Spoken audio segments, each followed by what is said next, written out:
If we remember from 3 weeks ago, Paul was in Athens, and he preached to the Athenian philosophers in chapter 17, and he preached about God, the unknown God, to the Athenians.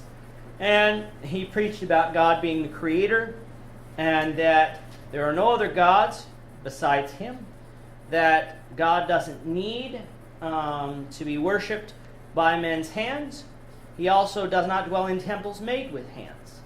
And Paul concluded his sermon by stating that Jesus, was a man whom he appointed, would return and judge the world. And the way God has shown that that would happen is that he raised him from the dead. Now, when the Athenians heard this, they sort of mocked him. Remember, Paul told the Corinthians, the city he's about to go to, that the preaching of the cross to them that perish is foolishness, but to them that are saved it is the power of God. And so there were a few who believed in Athens, but not many. We don't read of the church in Athens being as large in the beginning as, say, maybe the church in Thessalonica, or the church in Berea, or the church in the Galatian cities. We read of, in other places, many people. Now, our definition of many and theirs might be different, but it's still not one or two or three people. I gather the church in Athens was quite small in the beginning. And so Paul is, remember, alone, and he is going to go from the city of Athens, which is over here, across the peninsula here, across the little isthmus here, to the city of Corinth, which is on this small, well, it's one of the islands of Greece, but it's right on a seaport. And like Athens, Corinth is going to be a very prosperous city, and it's going to be a very idolatrous city. And recognizing that Corinth is an idolatrous city helps set the stage for much of the book of 1 Corinthians and much of the problems that the Corinthian brethren face. So let's read verses 1 through 11 of Acts 18. Why don't we read 3 verses each? We'll start with Naomi and then move around. Actually, 4 verses each. Might as well. Acts 18. Acts 18. After this, Paul left Athens and went to Corinth, and he found a Jew named Aquila, a native of Pontus, recently come from Italy with his wife Priscilla, because Claudius had commanded all the Jews to leave Rome, and he went to see them. Because he was of the same trade, he stayed with them and worked, for they were tent makers by trade. And he reasoned in the synagogue every Sabbath and tried to persuade Jews and Greeks. When Silas and Timothy had come from Macedonia, Paul was compelled by the Spirit and testified to the Jews that Jesus is the Christ. But when they opposed him and blasphemed, he shook his garments and said to them, "Your blood be upon your own heads. I am clean. From now on I will go to the Gentiles." And he departed from there and entered the house of a certain man named Justus, one who worshipped God. His house was next door to the synagogue. And Crispus, the ruler of the synagogue, believed on the Lord with all his heart, and many of the Corinthians hearing believed and were baptized. And the Lord said to Paul in the night by a vision, "Do not be afraid any longer, but go on speaking, and do not be silent. For I am with you, and no man will attack you in order to harm you. For I have many people in this city." And he settled there a year and 6 months, teaching the word of God among them. Okay. So, Paul leaves Athens, comes to Corinth. Now, Paul, remember, had been alone up until this point. And Silas and Timothy had been left back at Berea for a time being. Remember, he had to really escape Berea quickly. And so he got to Athens, and Silas and Timothy were on their way, but they hadn't gotten there yet. But Paul here is not alone in Corinth. Who is with him when he gets there? Who does he find there?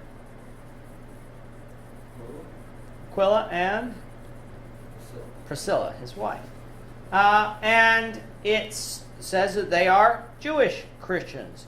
Now, they are from Pontus. Now, if we look at our map, Pontus is all the way up here. All the way up near the Black Sea. Up in, I believe that's still Turkey up there. Pontus is all the way up there. And it says here that they were in Corinth because of what was the reason they were in Corinth? Because they were from Italy. They lived in Italy or Rome. Why were they in Corinth?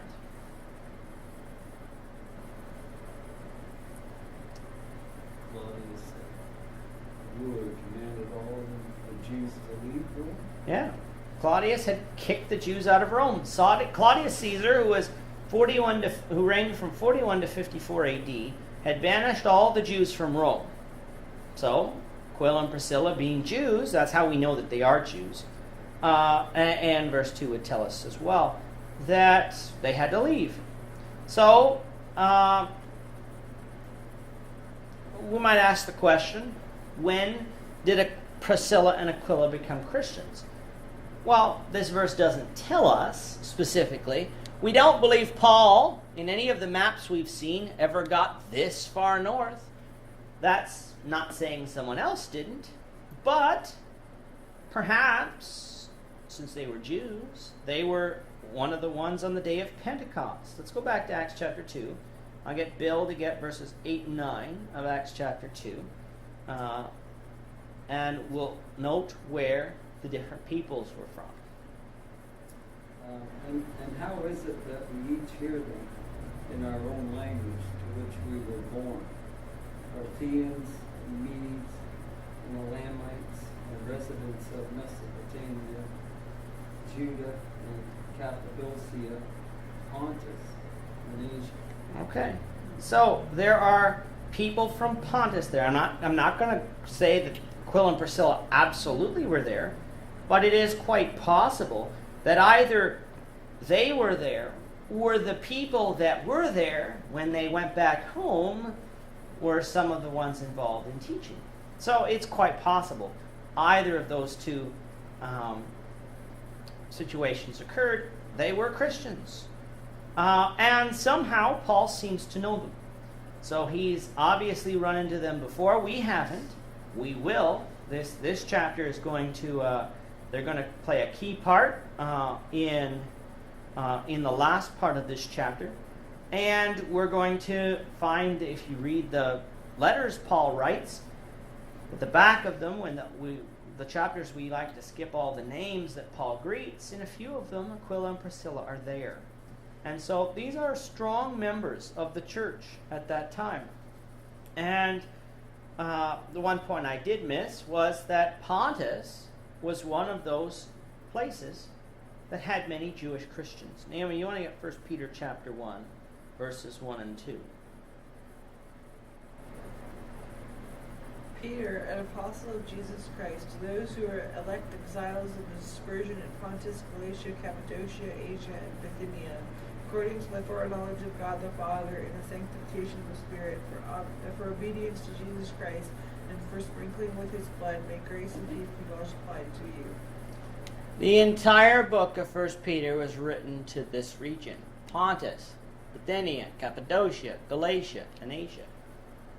That's where 1 Peter was written to, the dispersion. There were Jews in this region. And this was the beginning of the church. A lot of Christians in this region right here. That's where the apostles went, or at least the apostle Paul went. Very much so. And so Aquila and Priscilla are there. What is their occupation?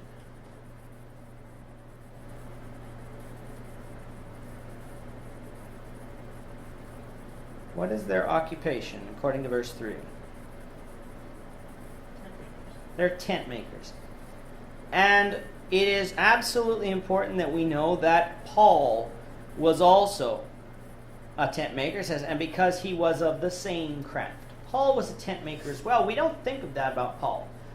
We often think about preachers and preachers being supported by churches, and that's often true, but when he wasn't receiving support from churches, he had to eat, and he had to take care of his daily affairs, and that meant he had to work. And so it is important that we realize that while he was in Corinth, he was making tents, and he preached. And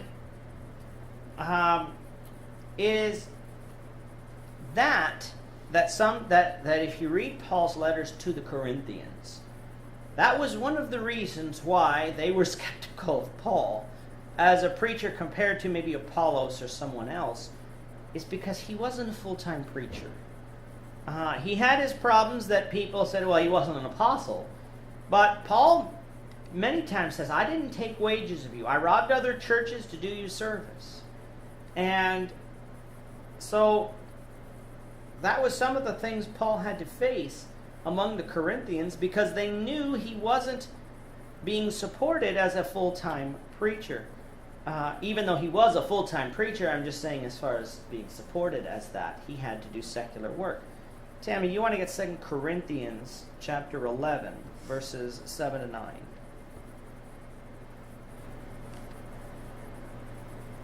Did I commit sin in humbling myself that you might be exalted, because I preached the gospel of God to you free of charge? I robbed other churches, taking wages from them to minister to you. And when I was present with you and in need, I was a burden to no one, for what I lacked the brethren who came from Macedonia supplied. And in everything I kept myself from being burdensome to you, and so I will keep myself. That puts in context why Paul had to write this, is that he was not taking wages of the church at Corinth. And he made tents, and it says in here that the brethren from Macedonia came. And remember, Silas and Timothy are about to come. The brethren, they came from where? Macedonia. And so others probably came with them as well. But we learn in this how those who preach the gospel are supported. And there are many different ways that can happen. First of all, we note by self-support. Acts 18:3 says that Paul made tents. There is nothing wrong with a preacher having secular work as well. Some people today, like the Corinthians, don't think a preacher who supports himself is really a preacher. Sort of like it's his hobby that he does on the side, and he's really something else. And we gotta watch that attitude.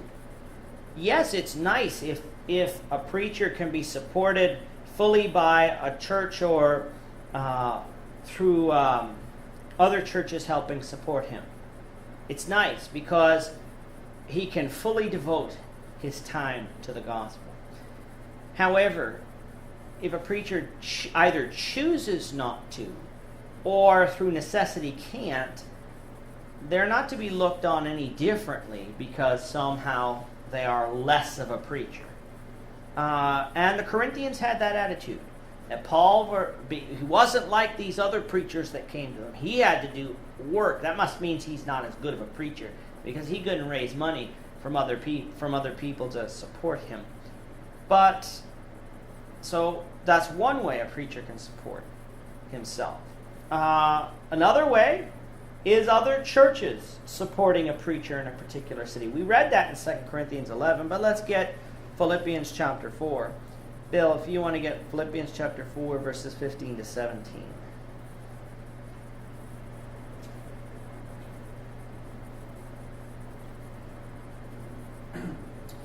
You yourselves also know, Philippians, that at the first preaching of the gospel, after I left Macedonia, no church shared with me in the matter of giving and receiving, but you alone.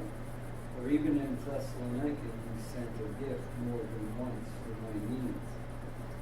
Not that I seek the gift itself, but I seek for the profit which increases to your account. Okay, so we have Philippi up here, and it's talking about when he was in Thessalonica.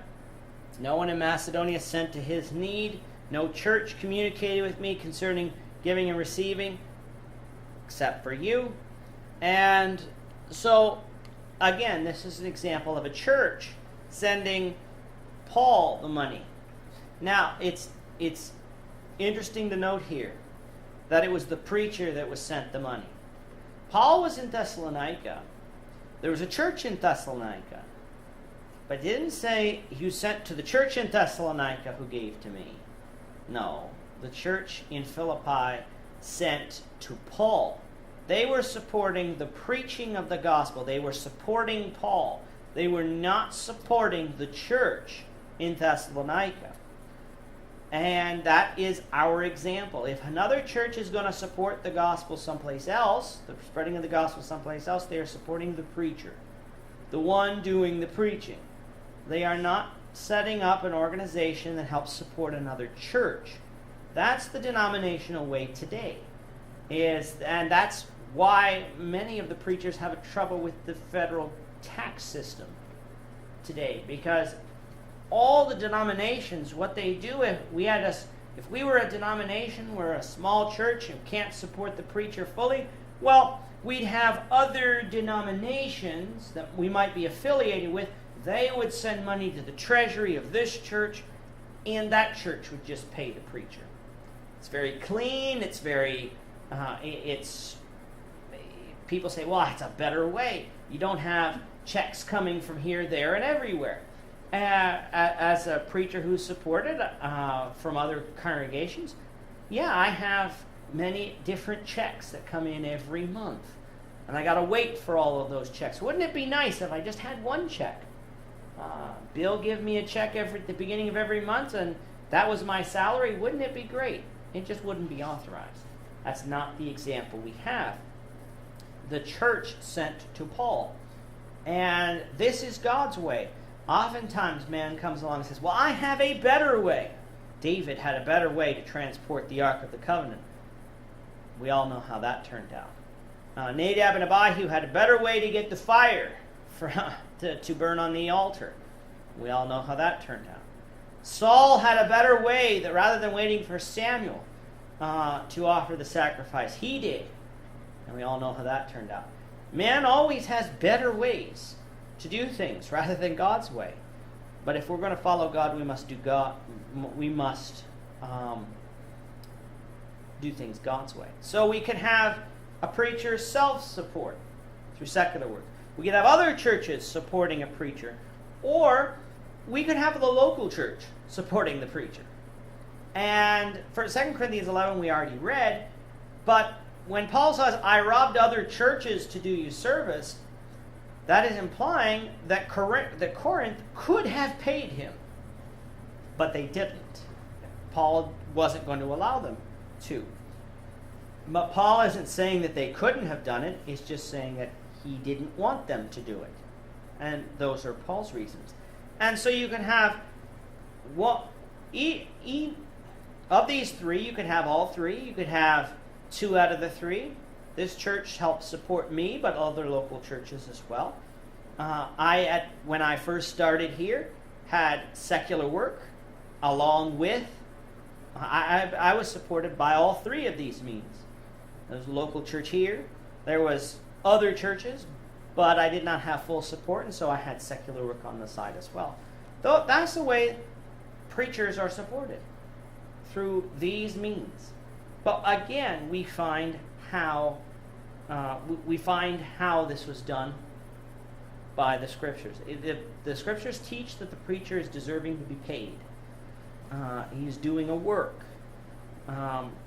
And just how might be a little different. Any comments up to this point? Well, let's get verses 4 to 8. I know we've read it, but verses 4 to 8, Paul decides, just like every other city he goes to, who's he going to preach to first? The Jews. He went to preach to the Jews in every Sabbath, and Silas and Timothy finally caught up to Paul one of these weeks. And were the Jews in this city very receptive to the gospel? No. They blasphemed. They opposed the gospel. And so when they opposed themselves, he declared he would go to the Gentiles. And this gives us sort of an example of when to stop teaching a certain group of people. Sometimes we can study with people for many years and they don't obey. And I always have a saying, I will study with someone as long as they want to study. Hopefully, that they will decide that they're going to obey the gospel. But sometimes it takes longer than others. And if someone still wants to study, I'll be willing to study with them. But Paul gives us an example of when we should stop. It's not because we don't stop teaching someone just because they don't understand or even agree with what we preach. Maybe we can still teach them. The Jews, if they would have just disagreed with Paul, I believe Paul would have continued trying to teach them, because it does take some teaching to get to convince someone who has followed a religion all of their lives that they need to change. Attempting. If someone has grown up in a denomination all their lives and they change just like that can happen. But chances are they weren't really strong in the faith that they had. They didn't hold on to it tightly. These Jews were holding on to their religion tightly.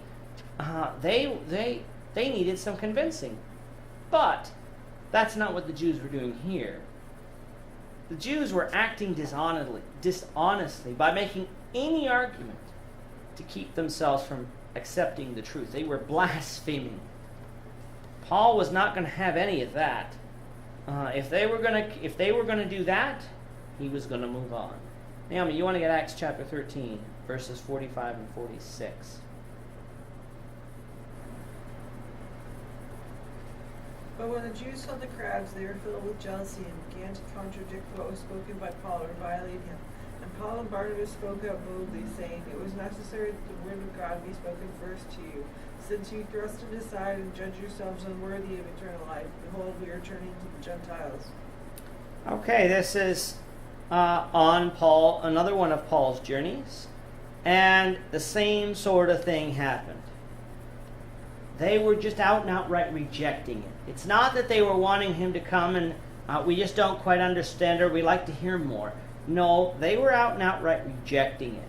And that's what was happening here in Acts chapter 18. They were just rejecting it. And so that's our example of when do I stop teaching? When someone just just out and outright refuses to obey and comes up with excuses as to why. But there were two notable men that did become Christians here. Who were those two men in verses 7 and 8?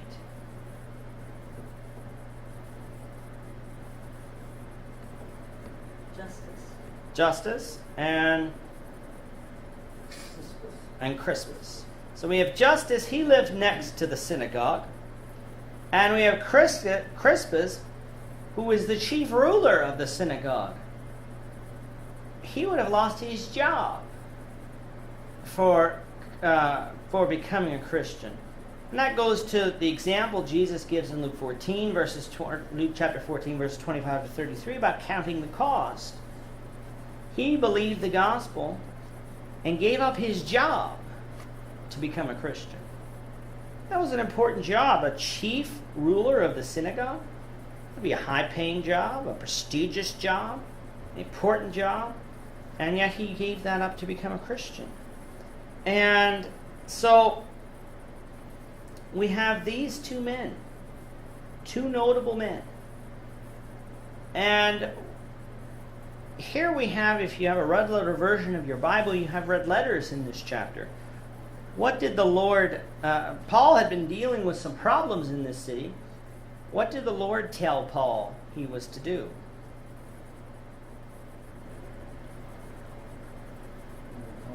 Don't be afraid. Don't be afraid. Keep Keep on doing it. Don't hold your peace. Don't hold back. Why? He was with him. God was Christ was with him. And there were much people here in this city. The Corinthian church was not going to be a small church. It was not going to be in Athens. It was going to be a pretty large church. There are as much people in this city You wouldn't have thought so. It was a very wicked city, idolatrous city. How long does Paul stay here? Year and a half, 18 months. We don't always get how long Paul stayed in different places. 18 months, that's a significant time. And so when we get to 1st and 2nd Corinthians, which aren't Paul's first letters to the Corinthians, if you read 1 Corinthians, you'll find that Paul says he had written them before.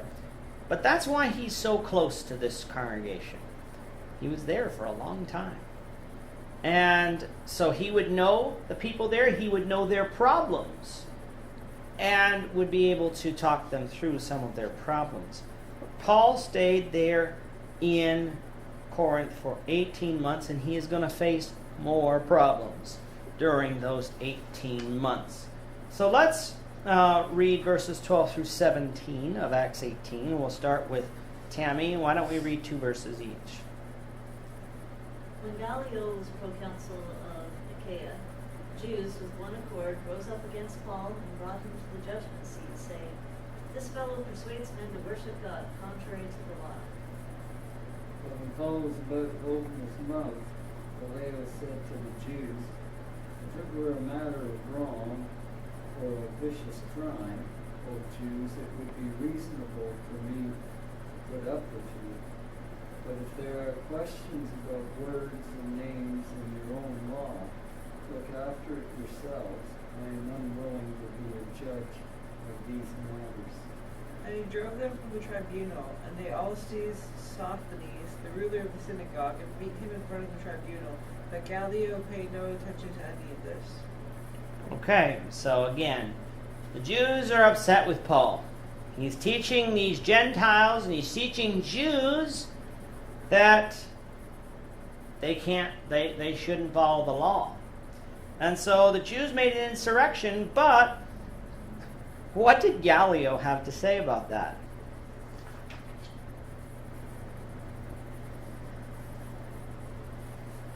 What did Gallio have to say? You can't get him foolish. Yeah, he made him look very foolish. What was his reasoning? First of all, he said he understood it wasn't a matter of wrong, or Paul wasn't doing anything wrong. Yeah. It's a question about their laws. It's a question about your law. He's basically saying, I don't care. It's not a matter of Roman law. And if it's not a matter of Roman law, why are you bringing him to me? I'm a Roman governor. I'm not a Jewish council member. He's not a religious judge. So what are you doing with me? What are you doing bringing him to me? He says, if you have a problem with your law, you deal with him. Now there was a problem. They wanted Paul dead, and they weren't allowed to do that. They weren't allowed to kill him. And so that presented a problem for the Jews. So what did they do?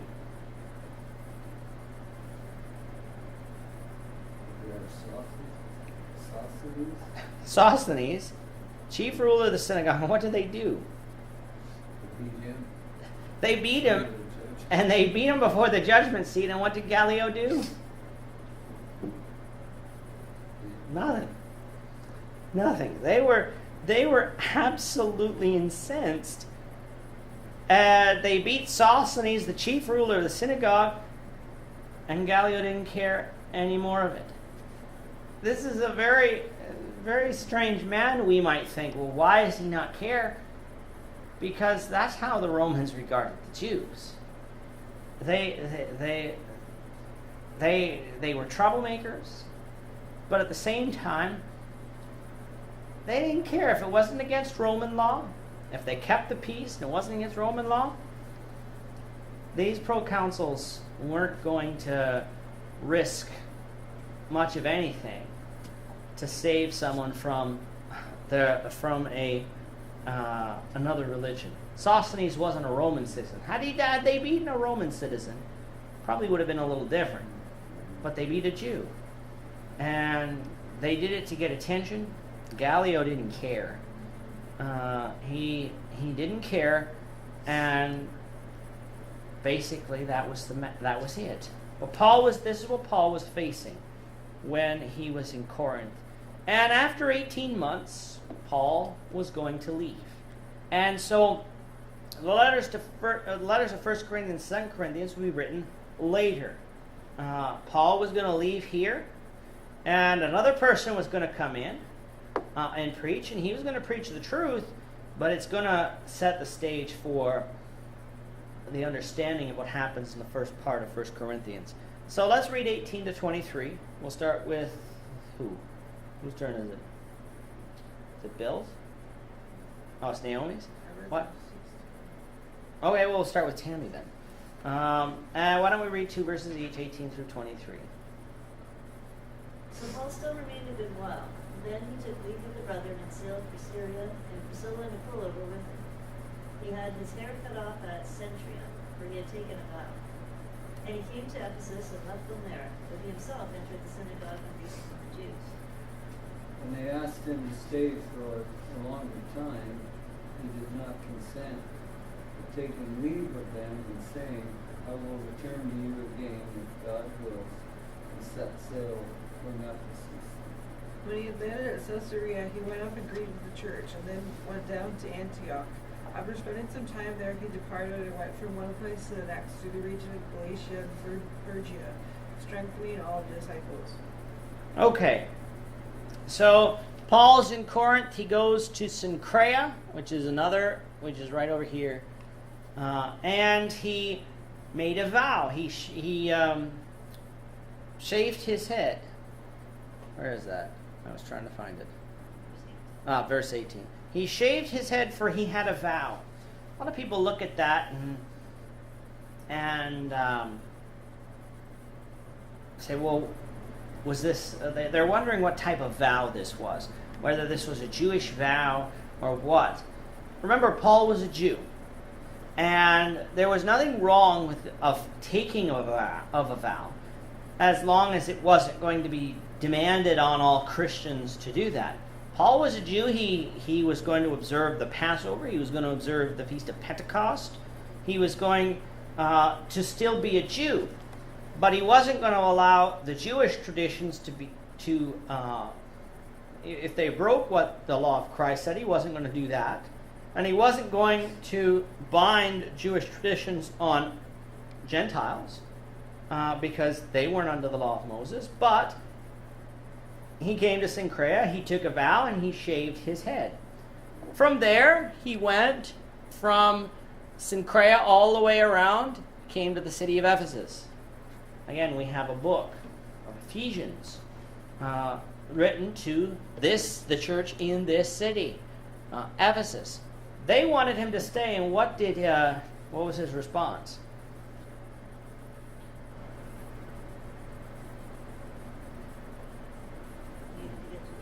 He needed to get to Jerusalem. No. When we get to chapter 19, Lord willing, either next week or the week after, he's going to return to Ephesus. And so Paul is saying, I can't stay now. I've got to get to Jerusalem. And so the rest of this map shows where he most likely went. This is not like as far as he sailed from Ephesus. We don't get anything until we get him down here to Caesarea. So the rest of this map around here is sort of all right, this is approximately where he went. So he sailed from Ephesus all the way down through, came to Caesarea. Do you remember who was the famous one we've read about who was in Caesarea in this book so far? Back in chapter 10. Well,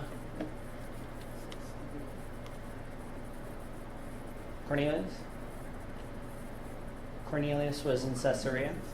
And so, but this is a seaport. This is where people would come. Remember, we had Paul coming in from over here on his previous journeys. But now he's coming to Caesarea because he's going to Jerusalem. And so Paul was going to, so from Caesarea he went up to Jerusalem. And where did he go after that?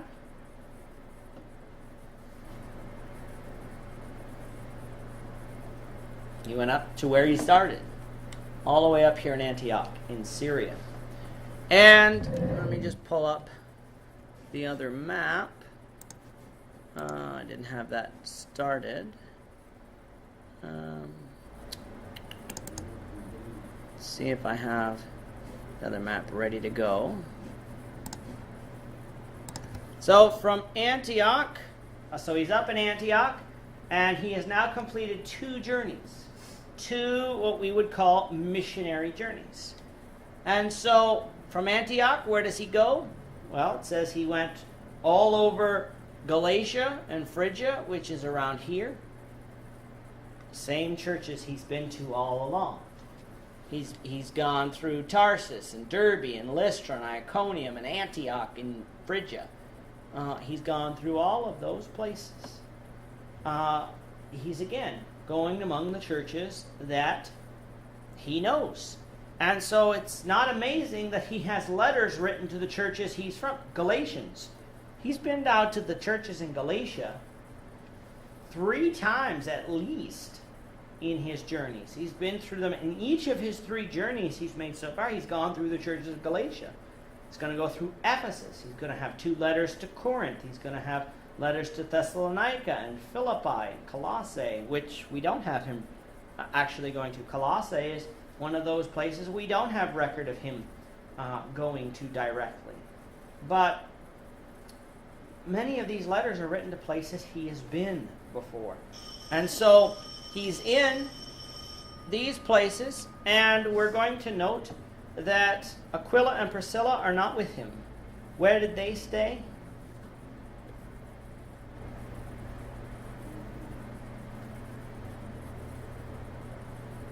They stayed in Ephesus. And that's where we're going to pick up next week with a man named Apollos. Apollos is going to be a mighty preacher, an eloquent preacher. And he's going to be in Ephesus, and Aquila and Priscilla are there, and they're going to hear him speak. And there's going to be some corrections that he needs to make, and we'll read about that, the Lord willing, next week